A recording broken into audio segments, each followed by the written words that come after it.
여러분, 에스겔은 유다 역사상 가장 암울하고 캄캄한 때에 살았던 인물입니다.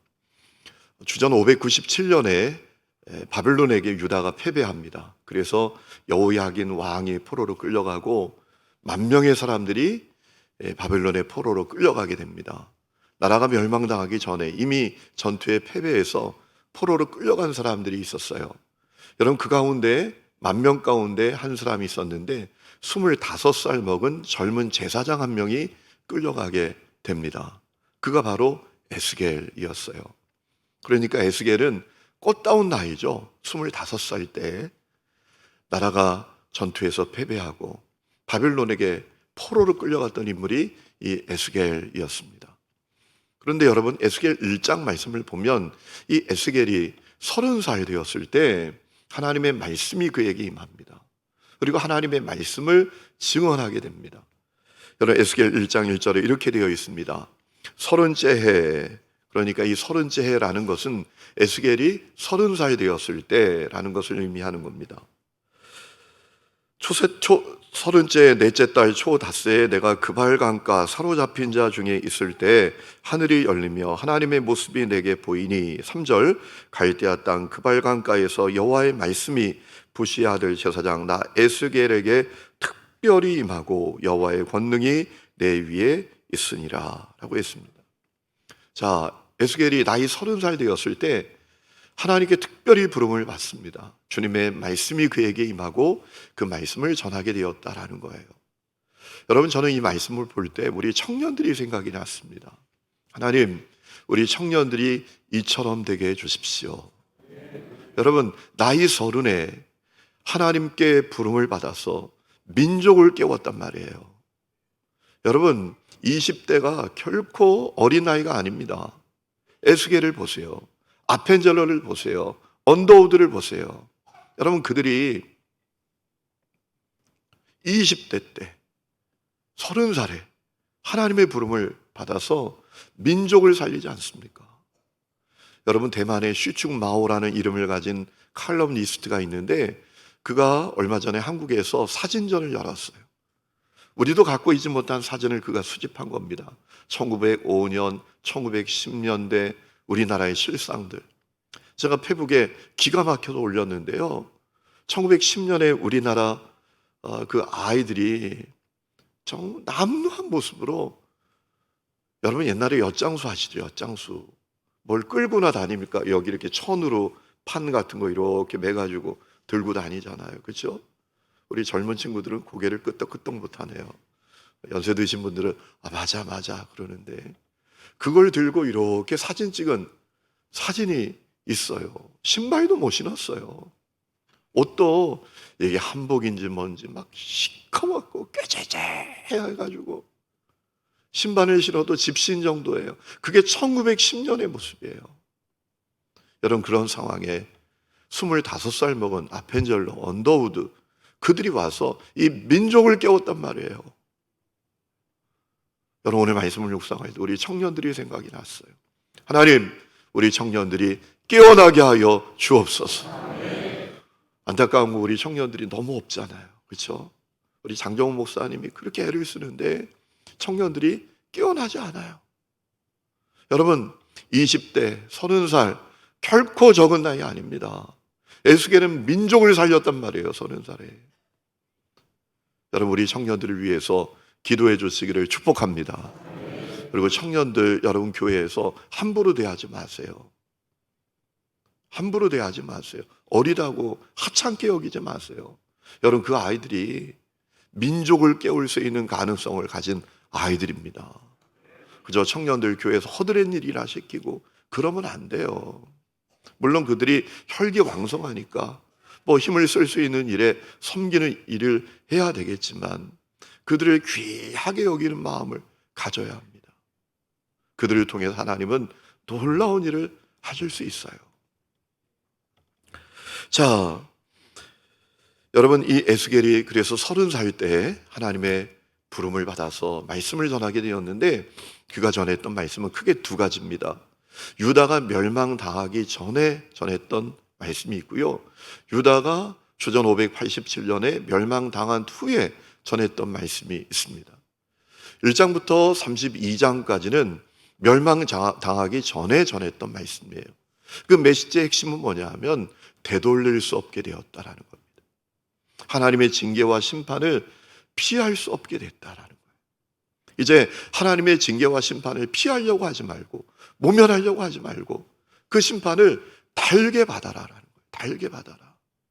여러분, 그런데 문제는 이스라엘 백성들이 듣지 않았어요. 듣지를 않았어요. 왜? 아니, 망한다고 하니까요. 에스겔도 예레미야와 똑같이 사람들에게 얼마나 그 핍박을 받았는지 모릅니다. 여러분, 그래야 되잖아요. 정말 개떡같이 살아도 잘 될 거다, 형통할 거다, 만사형통할 거다, 이래야 좋아하잖아요. 여러분, 오늘도 어떤 정신 나간 실천신학자들은 이 강단에서 절대로 부정적인 얘기 하지 말라는 거예요. 부정적인 얘기가 뭡니까? 회개하라, 돌아오라, 십자가를 져라, 헌신하라, 이런 얘기하면 교회 부흥 안 된다라는 거예요.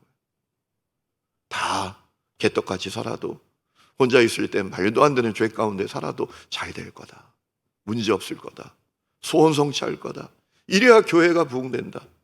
여러분, 그래서 한국 교회가 이 모양 이 꼴이 된 거 아니겠어요? 한번 따라하겠습니다. 들을 귀 있는 자는 살아날 것이고, 들을 귀 없는 자는 멸망할 것이다. 여러분, 이 유다 백성들의 문제가 뭡니까? 듣고 싶은 얘기만 들으려고 하는 거예요. 여러분, 들어야 될 얘기를 들어야 되는데 듣고 싶은 얘기만 들으려고 하는 거예요. 하나님의 뜻은 이제 이스라엘 백성들의 죄가 하나님께 사무쳐서 되돌릴 수 없어요. 돌이킬 수도 없어요. 하나님의 징계와 심판에서 모면될 수도 없어요. 이제 주어진 일은 그 징계와 심판을 잘 받으면서 변화되는 거예요. 그런데 그거 듣기 싫은 거예요. 그래서 예레미야를 핍박하고 또 에스겔을 핍박했던 거죠. 그리고 33장부터 마지막 48장까지의 말씀은 멸망당한 다음에 전한 메시지입니다. 그 메시지의 핵심은 이사야와 다르지 않아요. 예레미야와 다르지 않아요. 사실 오늘 예레미야의 본문을 가지고 말씀을 전하려고 했는데 우리 이사야 목사님께서 말씀을 잘 전해주셔서 에스겔의 말씀을 좀 바꿨어요. 여러분, 똑같아요. 하나님은 멸망으로 끝나게 하시지 않는다. 멸망으로 결론 나게 하시지 않는다.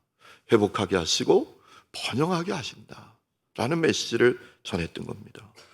여러분, 에스겔 36장 24절부터 우리 한번 읽어보실까요? 아주 중요한 말씀이에요. 이 말씀이 나에게 실현되기를 기도하는 마음으로 우리 다 같이 한번 24절부터 26절까지 읽어보겠습니다. 시작. 내가 너희를 여러 나라 가운데에서 인도하여 내고 여러 민족 가운데에서 모아 데리고 고국 땅에 들어가서 맑은 물을 너희에게 뿌려서 너희로 정결하게 하되 곧 너희 모든 더러운 것에서와 모든 우상 숭배에서 너희를 정결하게 할 것이며 또 새 영을 너희 속에 두고 새 마음을 너희에게 주되 너희 육신에서 굳은 마음을 제거하고 부드러운 마음을 줄 것이며 아멘. 존재를 새롭게 하신다라는 거예요. 이제 고난 뒤에 존재가 새로워지는 회복을 주신다라는 거예요. 여러분, 이것이 중요하죠. 새 마음 갖고 새 영이 임하는 게 중요하죠.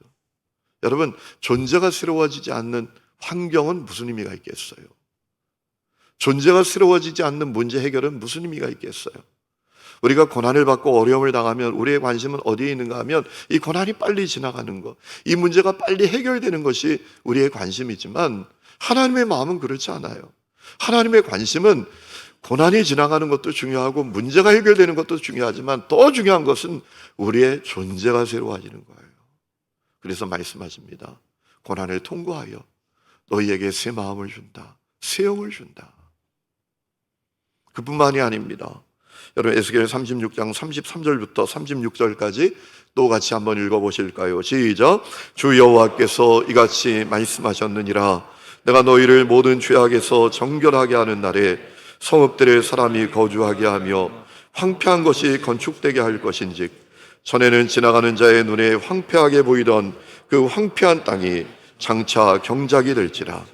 사람이 이르기를 이 땅이 황폐하더니 이제는 에덴 동산같이 되었고 황량하고 적막하고 무너진 성읍들의 성벽과 주민이 있다 하리니 너희 사방에 남은 이방 사람이 나 여호와가 무너진 곳을 건축하며 황폐한 자리에 심은 줄을 알리라. 나 여호와가 말하였으니 이루리라. 아멘. 황폐한 땅이 에덴 동산처럼 될 것이다 라는 거예요. 지나가는 사람이 야, 다 끝난 줄 알았는데 아니구나. 야, 어떻게 저렇게 다시 일어났어? 이렇게 고백하게 될 것이다 라는 겁니다. 여러분, 에스겔이 전했던 그 회복과 번영에 대한 메시지의 하이라이트는 오늘 우리가 읽은 말씀이에요.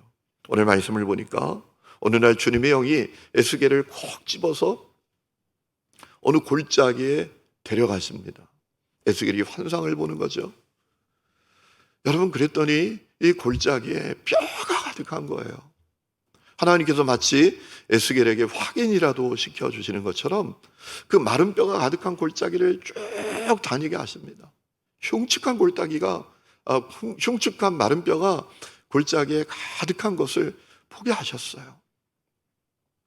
주님께서 그때 에스겔에게 물으셨습니다. 이 뼈들이 너희에 살 수 있겠냐?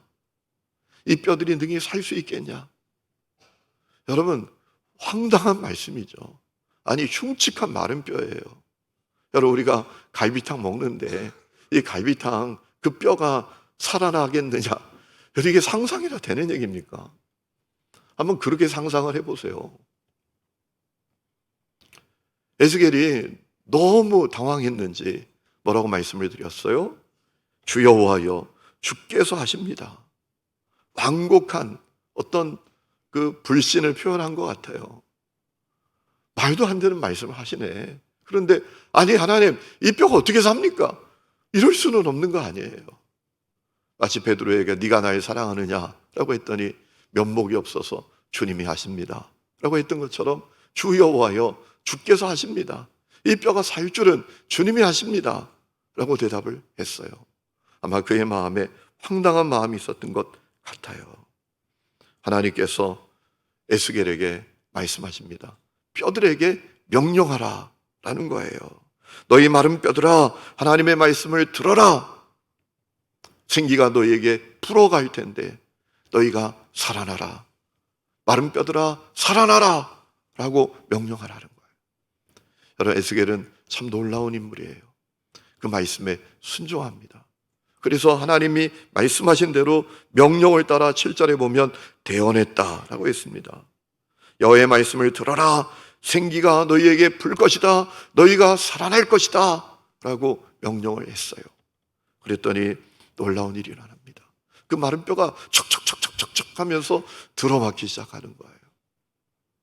그리고 그 뼈에 살이 채워지기 시작하고 가죽이 덮이기 시작하는 거예요. 그때 에스겔에게 또 명령하라고 하셨어요. 생기야, 이 죽은 자를 향해 불어 살게 하라. 생기를 향하여 명령하라는 말씀이었어요. 생기야, 이 마른 뼈가 살아나도록 불어라. 생기야, 불어라 라고 명령을 했어요. 그랬더니 놀라운 일이 일어납니다. 마른 뼈가 살아 일어나는 겁니다.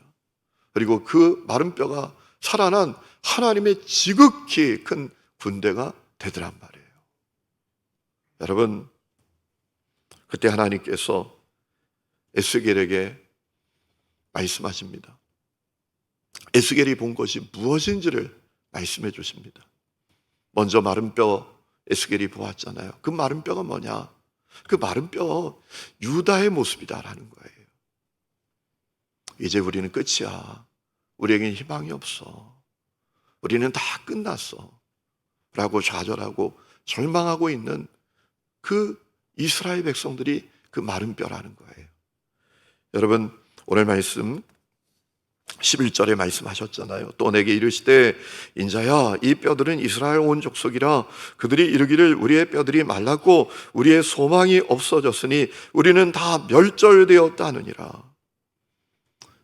유다가 그렇다라는 거예요. 우리 다 끝났어. 우리 무슨 희망이 있어? 이제 우리에게 아무 희망도 없어. 이러고 있는 이스라엘 백성들의 모습이 이 마른 뼈라는 거예요. 그러나 하나님의 마음은 다르다라는 거예요. 하나님 그렇게 끝나게 하시지 않는다라는 겁니다. 여러분, 하나님께서 에스겔에게 하나님이 행하시고자 하는 놀라운 계획을 알려주십니다. 12절 13절입니다. 우리 다 같이 한번 읽어보실까요? 시작. 그러므로 너는 대언하여 그들에게 이르기를 주 여호와께서 이같이 말씀하시기를 내 백성들아 내가 너희 무덤을 열고 너희로 거기에서 나오게 하고 이스라엘 땅으로 들어가게 하리라. 13절 내 백성들아 내가 너희 무덤을 열고 너희로 거기에서 나오게 한즉 너희는 내가 여호와인 줄을 알리라. 아멘. 하나님의 계획이 뭐냐? 무덤을 열고 나오게 하는 거예요. 여러분, 무덤을 열어주니까 나오는 게 아니에요. 무덤을 열고 나오는 거예요. 하나님의 계획은 끝으로 끝나는 게 아닙니다. 멸망으로 끝나는 게 아닙니다. 그들을 다시 일으켜 세우는 거예요. 그들에게 희망 가득한 미래를 주시는 것입니다. 그들에게 회복을 주시고 번영을 주시는 거예요. 폐잔병 같은 그들을 하나님의 큰 승리의 군대로 일으켜 주시는 것. 그것이 하나님의 계획이라는 겁니다. 여러분, 에스겔이 보았던 이 장면은 하나님의 마음이 무엇인지를 정확하게 알려주시는 거예요. 성도 여러분, 여러분 중에 그런 분들이 있어요. 내가 마른 뼈야. 내가 지금 무덤에 있다고. 이런 마음을 가진 분들이 계십니까? 여러분 절대로 그렇게 생각하지 마세요. 하나님께서 여러분을 일으켜 주십니다. 절망뿐인 여러분에게 희망을 주십니다. 죽음뿐인 현실을 생명으로 가득해 주실 것입니다. 여러분 반드시 그렇게 됩니다. 왜 그런지 아세요? 여러분은 하나님의 백성 정도가 아니라 하나님의 자녀이기 때문입니다. 우리는 하나님의 백성 정도가 아니에요. 하나님의 자녀예요. 요한복음 1장 12절 말씀 보면 우리가 누군지를 알려주셨어요.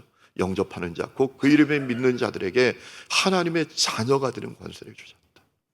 여러분, 우리는 하나님의 백성 정도가 아니라 하나님의 자녀입니다. 여러분, 백성과 자녀는 차원이 달라요.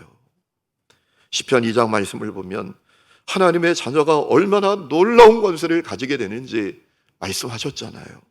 이렇게 말씀하십니다. 내가 여호와의 명령을 전하노라. 여호와께서 내게 이르시되 너는 내 아들이라. 오늘 내가 너를 낳았도다. 내게 구하라. 내가 이방 나라를 내 유업으로 주리니 내 소유가 땅끝까지 이르리로다. 네가 철장으로 그들을 깨트리며 질그릇같이 부수리라. 여러분, 이것이 자녀의 권세인 줄로 믿습니다. 하나님께서 우리에게 권세를 주십니다. 우리에게 힘을 주십니다. 능력을 주십니다. 여러분, 그 철퇴로 어둠의 권세, 죽음 같은 현실을 깨트리시게 하는 것이 하나님의 역사인 것을 믿으시기 바랍니다. 여러분, 백성은 패배하지만 자녀는 패배하지 않습니다. 백성은 거꾸러지지만 자녀는 거꾸러지지 않습니다. 하나님께서 여러분을 무덤 같은 현실에서 나오게 하실 거예요. 어떤 분은 여러분의 지금 현실, 가정의 환경이 무덤 같을 수 있어요. 내 사업이 무덤 같을 수 있어요. 내 영적 상태가 무덤 같을 수 있어요. 지금 내 건강이 무덤 같을 수 있어요. 그런데 여러분, 하나님은 그 무덤 속에 여러분을 버려두지 아니하십니다. 자녀이기 때문에요. 무덤을 열고 나오게 하십니다. 폐잔병이 아니라 하나님의 나라, 하나님의 영광 위에서 쓰임받는 군대가 되게 하실 것입니다. 이 믿음을 가지시기를 축원합니다. 여러분, 그러기 위해서 우리가 해야 될 일이 있는 것을 오늘 말씀을 통해서 깨닫게 됩니다. 하나님의 말씀을 듣는 거예요. 여러분, 오늘 말씀을 보면 뼈가 어떻게 살아납니까? 생기가 어떻게 그들에게 들어갑니까? 말씀을 들을 때입니다. 뼈가 말씀을 듣지 않습니까? 너가 살아날 것이다. 생기가 너에게 들어갈 것이다. 말씀을 듣고 살아났잖아요. 여러분, 그렇기 때문에 우리가 무덤 같은 현실 가운데 있을 때 이 현실의 이 원인이 뭐야? 현실을 분석하고 상황을 파악하고 연구하는 것이 먼저가 아니라 하나님의 말씀 앞에 있는 것이 먼저인 것을 믿으시기 바랍니다. 하나님의 말씀 앞에 있어야 돼요. 말씀을 붙들어야 돼요. 말씀 앞에 있어야 돼요. 말씀을 들어야 돼요. 말씀이 우리를 살립니다. 말씀이 내 심령을 살리고, 말씀이 나의 환경을 바꾸고, 말씀이 나의 모든 상황도 바꾸게 될 줄로 믿습니다. 말씀을 들어야 돼요. 많은 사람들이 어려움이 오면, 죽음 같은 현실 가운데 처하면 사람 쫓아다니고 도대체 왜 이렇게 된다? 어떻게 해결할 수 있나? 이게 문제예요. 그게 아니란 말입니다. 하나님의 말씀을 듣는 것이 먼저입니다. 여러분, 말씀을 들으면 놀라운 일이 일어납니다. 질서가 생깁니다. 질서. 오늘 이 뼈들이 말씀을 듣게 될 때 어떤 일이 일어나죠? 척척척척 맞아지잖아요. 이게 뭡니까? 삶의 질서가 생겼다라는 거예요. 내면의 질서가 생겼다라는 거예요. 여러분, 우리 삶이 왜 복잡해지죠? 왜 우리 삶이 혼란스러워지죠? 질서가 무너졌기 때문입니다. 여러분, 말씀의 능력은 우리 내면과 우리 삶의 질서를 세우는 거예요. 분별력을 갖게 하는 거예요. 그래서 일어나게 되는 거죠. 살아나게 되는 거죠. 그러므로 우리가 하나님의 말씀 붙들어야 돼요. 말씀으로 다시 돌아가야 돼요. 여러분, 우리의 상황은 왜 이렇게 혼란스러워졌습니까? 교회가 팬데믹 상황에 너무너무 혼란스럽잖아요. 어찌할 바를 모르잖아요. 여러분, 돌아보면 하나님께서 분명히 답을 주셨어요. 말씀으로 돌아가라. 여러분, 우리가 뭐 팬데믹만 만나겠습니까? 주님께서 말씀하신 대로 우리가 종말할 때 말할 수 없는 고난도 만나게 됩니다. 엄청난 핍박도 겪게 될 것입니다. 아마 모여서 예배드리면 죽일지도 모릅니다. 여러분, 그때 우리의 믿음을 어떻게 지킬 수 있겠습니까? 다른 거 아니죠. 말씀 붙들면 되죠. 혼자 있어도, 토굴 속에 들어가 있어도 이 말씀 붙들고 말씀 붙들고 말씀 붙들면 우리의 심령이 살고 우리가 끝까지 승리케 될 줄로 믿습니다.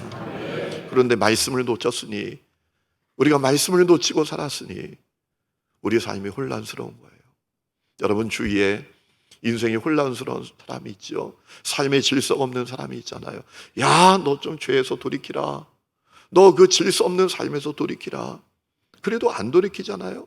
야, 너 그 방황하지 말고 돌아서야지. 그래도 안 돌아서는 사람이 있잖아요. 여러분, 돌아서라고 말해서 안 돼요. 그가 어찌하든지 말씀 앞에 있도록 도와줘야 돼요. 말씀이 들려지도록 해야 돼요. 그러면 그의 심령의 질서가 생기고 그 삶의 질서가 생겨서 다시 일어나는 겁니다. 하나님의 군대가 되는 거예요. 여러분, 빌리 그레함 목사님 아들 프랭클린 그레함이, 여러분, 아버지의 마음을 고통스럽게 했던 아들이에요. 사고 치고 다니고 정말 말도 안 되는 죄 짓고 다니고 그랬던 아들이에요. 그런데 그에게 말씀이 들려지고 말씀이 들려지니 새롭게 되어서 이번에 상암에서도 그 프랭클린 그레함이 와서 그 전도 집회가 있었잖아요. 세계적으로 놀랍게 쓰임받고 있잖아요. 여러분, 말씀을 붙들어야 합니다. 그래야 사는 거예요. 오늘 그 은혜가 여러분 가운데 있기를 축원합니다. 결론을 맺습니다. 여러분, 하나님은 여러분 무덤 같은 현실에 내버려 두지 아니하십니다. 나오게 하실 겁니다. 일어나게 하실 것입니다. 승리케 하실 것입니다.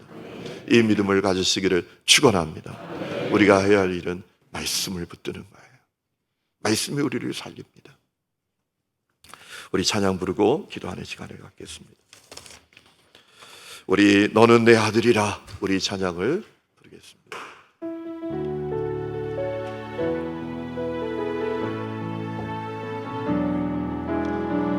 힘들고 지쳐 낭망하고 넘어져 일어날 리 전혀 없을 때에 조용히 다가와 손잡아 주시며 나에게 말씀하시네. 나에게 실망하며 내 자신 연약해 고통 속에 눈물 흘릴 때에 붙잡은 난 그새 눈물 닦아주시니 나에게 말씀하시네. 아멘. 너는 내 아들이라. 너는 내 아들이라. 오늘 날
내가 볼 때도 내가 한심스럽고,